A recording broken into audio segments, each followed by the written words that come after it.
सप्तसप्तिसप्तकं नाम श्रीभास्करसप्तकम्।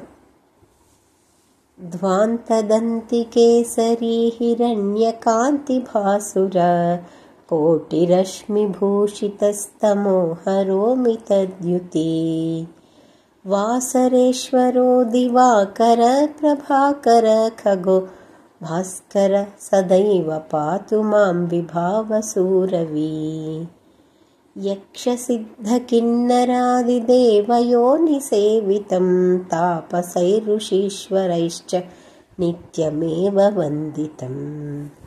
तप्तकाञ्चनाभमर्कमादिदैवतं रविं विश्वचक्षुषं नमामि सादरं महाद्युतिम्। भानुना वसुन्धरा पुरैव निर्मिता तथा भास्करेण तेजसा सदैव पालिता मही। भूर्विलीनितां प्रयाति काश्यपेयवर्चसा तं रवि भजाम्यहं सदैव भक्तिचेतसा। अंशुमालिने तथा च सप्तसप्तयो नमः बुद्धिदायकाय शक्तिदायकाय ते नमः। अक्षराय दिव्यचक्षुषे मृताय ते नमः शङ्खचक्रभूषणाय विष्णुरूपिणे नमः।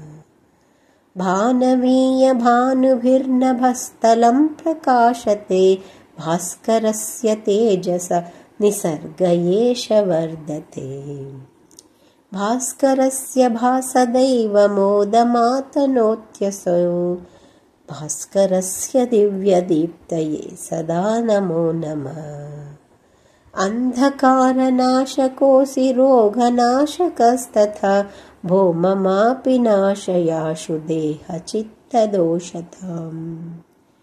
पापदुःखदैन्यहारिणं नमामि भास्करं शक्तिधैर्यबुद्धिमोददायकाय ते नमः।